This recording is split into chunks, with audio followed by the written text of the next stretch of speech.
афсонаи ғавс дароз ва оташчашм.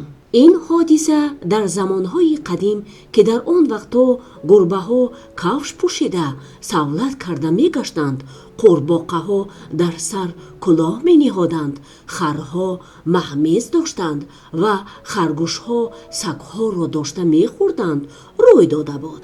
шоҳе буд ки дар мамлакати худ мезист ва духтаре дошт бениҳоят зебо, илова бар ин чевари гулдаст.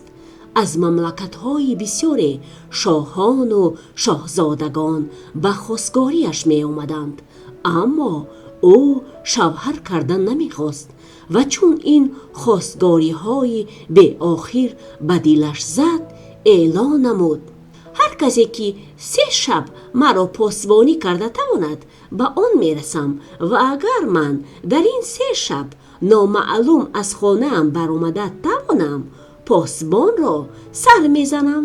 ин шарти ӯ ба гӯшаву канораҳои ҷаҳон овоза шуд. бисёр шоҳу шоҳзодаҳо ба посбонӣ розӣ шуданд, аммо шоҳдухтари айёр ҳамаи онҳоро фиреб дод. овозаи ин зебосанами бераҳм ба гӯши шоҳзода Матияш низ расид. вай ҷавони мавзунқомат, чусту чолок ва хушрӯе буд. ҳаваси дидани шоҳдухтари зебо дар дили ӯ низ роҳ ёфт. падараш беҳуда ба ӯ панду андарз мехонд. Матияш якравона исрор менамуд ва падараш охируламр розӣ шуд. Матияш аз падараш роҳпулӣ гирифт ва ба миёнаш шамшери бурроеро баста ба ҷустуҷӯи бахти худ баромад. Матияш дар рӯзи дуввуми сафараш ба одаме расида гирифту пурсид ки ӯ ба куҷо равон аст. ба сайри ҷаҳон, ба ҷустуҷӯи бахт, ҷавоб дод он ҷавон. ягон ҳунар дорӣ? боз пурсид Матияш. ман касбе надорам, аммо чунон кореро медонам ки ҳеҷ кас аз уҳдаи он баромада наметавонад. ман ғафсам ва шикамамро чунон дамонда метавонам ки дар он як қушун ҷойгир шуда метавонад. инро гуфту шикамашро дамонда тамоми роҳро банд намуд. қандата зан, шояд ҳамроҳ шавем. охир ман ҳам ба ҷустуҷӯи бахт равонам, гуфт Матияш. ман розӣ, гуфт ғавс ва онҳо ҳамроҳ ба пеш қадам задан гирифтанд. хеле вақт роҳ паймуданд ва ба одами хода барин қоқу дароз расида гирифтанд. ба куҷо равонӣ? пурсид Матияш. ба сайри ҷаҳон, ба ҷустуҷӯи бахту саодат, ҷавоб дод одами қоқи дароз. ягон ҳунар дорӣ? пурсид Матияш. ягон ҳунар надорам, аммо кореро медонам ки ҳеҷ кас аз уҳдаи он баромада наметавонад. ман дароз, агар хоҳам то осмон қад мекашам ва агар хоҳам ба як қадам як фарсаҳ роҳро мепаймоям, гуфт дароз ва то даме ки сараш ба абрҳо расид, қад кашидан гирифт ва баъд бо як қадам як фарсаҳро тай намуд. қандата зан, хитоб намуд Матияш, шояд ба мо ҳамроҳ шавӣ? чаро нашавам?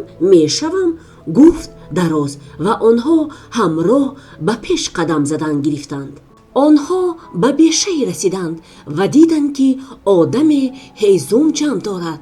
Матияш пурсид ки ӯ кист ва ин қадар ҳезум ба ӯ чӣ лозим аст. ман оташчашм ва барои гулхан ҳезум тайёр карда истодам ва ба сарҷини ҳезум чунон назар афканд ки он аз нигоҳаш оташ гирифт. қандата зан, гуфт Матияш, шояд ту ҳамроҳи мо ба ҷустуҷӯи бахт биравӣ. Матияш хурсанд буд ки чунин рафиқон пайдо кард. онҳо баъди чанд рӯз ба худи ҳамон шаҳре ки дар он ҷо шоҳдухтари зебо зиндагӣ мекард расиданд. Матияш ба дӯстонаш нияти ин сафари худро нақл намуд ва аз онҳо ёрӣ хост. дӯстонаш розӣ шуданд. матяш барои онҳо сару либоси нав харид ва ҳамаашон роҳи қасрро якҷоя пеш гирифтанд. матяш ба шоҳ таъзим карда арз намуд: валоҳазрат, иҷозат бидиҳед то ки ман бо хизматгорҳоям 3 шаб ба шоҳдухтар посбонӣ кунам. шоҳ дар ҷавоб гуфт: хайр, посбонӣ кун, лекин дониста бош, агар шоҳдухтар гурезад, сари ҳар чоратонро аз тан ҷудо мекунам. ҳоло мебинем ки шоҳдухтар гурехта метавонад ё не, бо табассум ҷавоб дод матяш. бо вуҷуди ин мо посбониро ба зимма мегирем, гуфт матяш. хуш, ихтиёратон, ман шуморо ба назди духтарам мебарам, гуфт бо заҳрханда шоҳ. матяш аз ҳусну ҷамоли шоҳдухтар волаву шайдо буд. шоҳдухтар низ ба ин ҷавони хубрӯй ошиқ шуд. шоҳ хонаро тарк гуфт. ғавс дар назди дар нишаст ва дарозу оташчашм ба назди тиреза. матяш бошад дар қарибии ҷононааш нишаста бо ӯ дари суҳбатро кушод.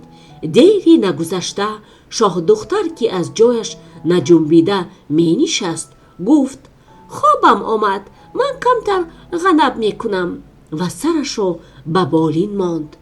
зуд хобаш бурд.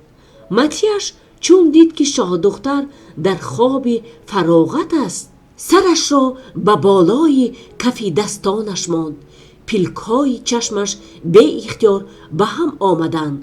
оташчашму дароз баъд аз андаке ҷунбуҷул низ хоб карданд.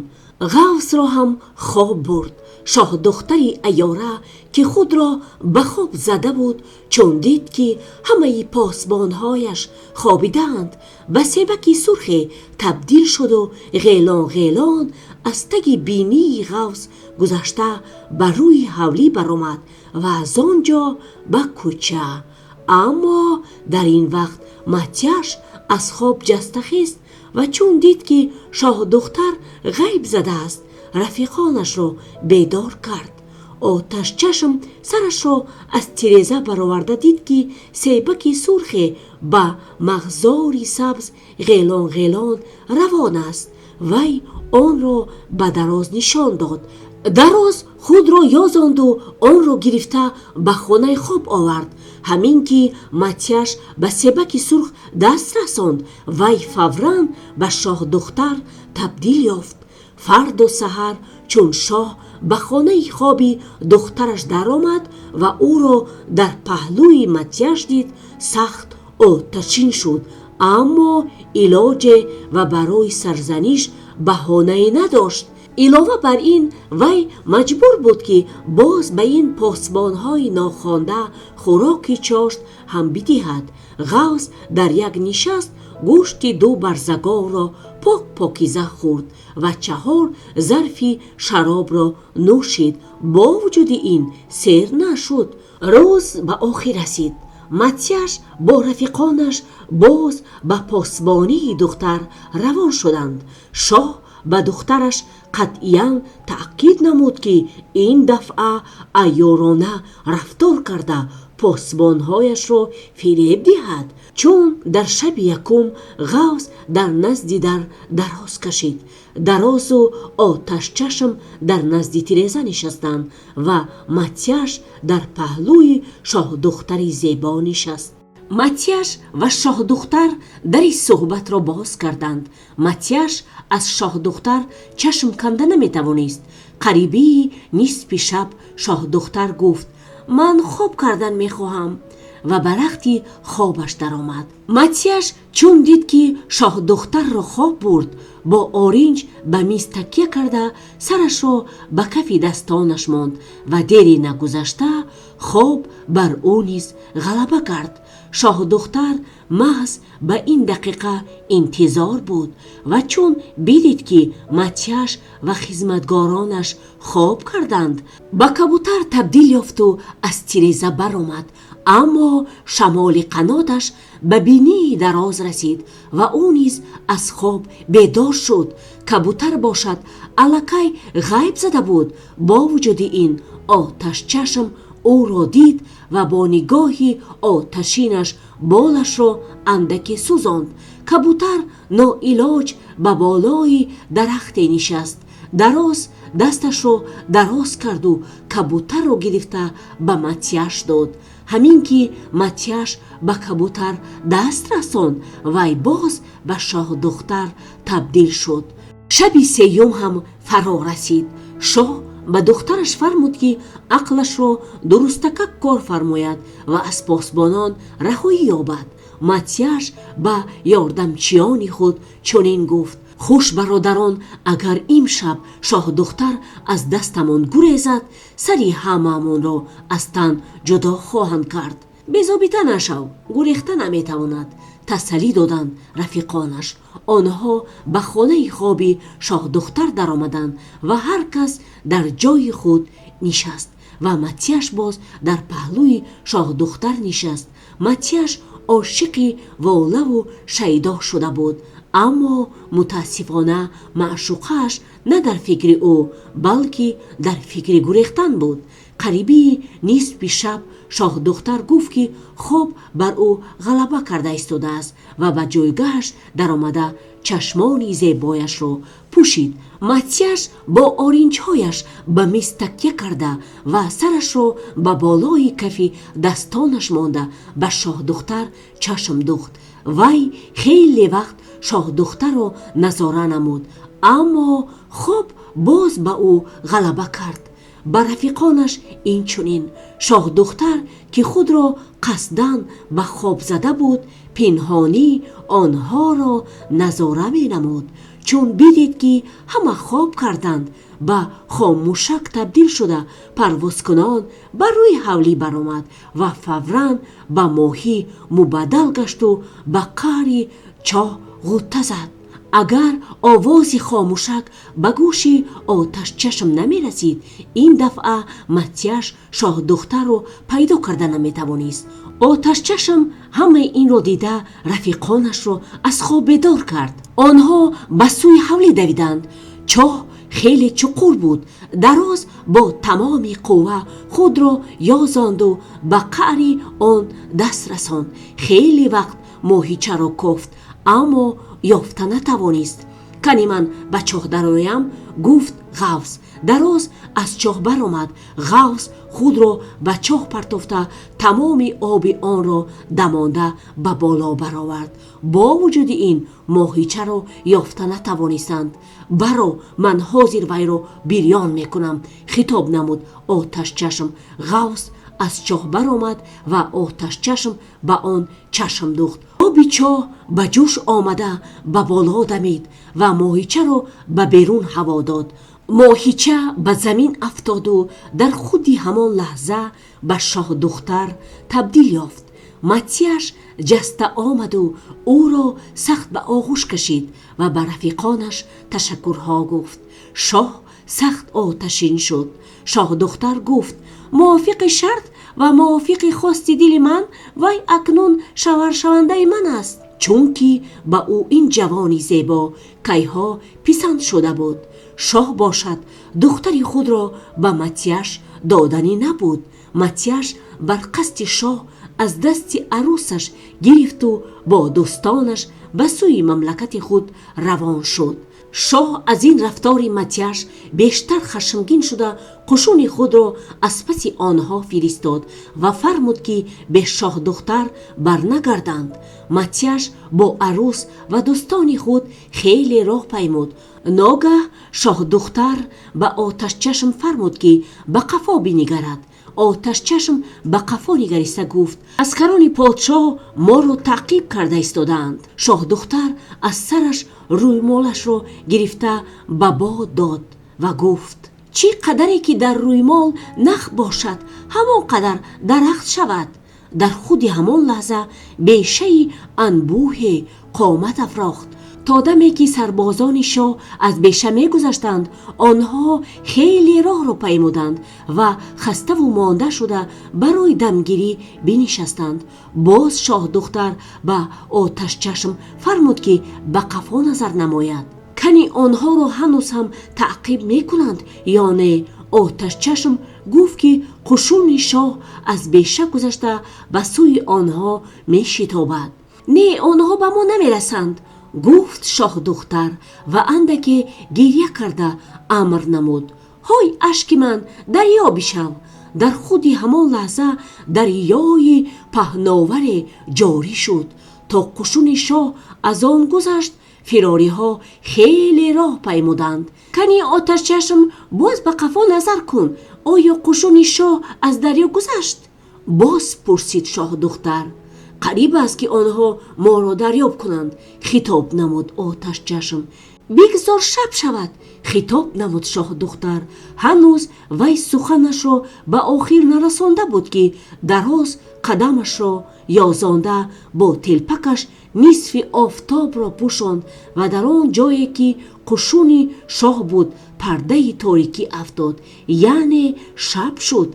متیاش با دوستانش به پیش قدم زدن گرفتند. وقتی که آنها خیلی راه پیمودند، دراز روی آفتاب را کشاد، یعنی تلپکش را از روی او گرفته به سر خود مانده به رفیقانش رسیده گرفت.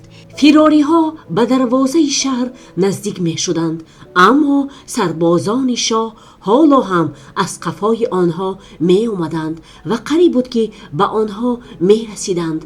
شما به شهر درآیید، من حاضر به آنها نشان می دهم، گفت غوث سخت به خشم آمده. وی به نزد دروازه آمده ایستاده دهانش را گشاد. سربازان شاه که با شست دویده می آمدند به دهان غارمانندی او در آمده رفتند. غوث دهانش را پوشید و از پس رفیقانش به قصر شاه روان شد. در قصر همه خوشنودی میکردند. شاهی جوان متیاش همراهی عروسی زیبای به پایتختش برگشت. سربازان در کجایند؟ پرسید متیاش از غوث. در کجا میشدند؟ در اینجا، جواب داد غوث به شکم عظیم خود تپ تپ گفته. لیکن اگر راستش رو گوییم این طعام چندان لذیذی نیست.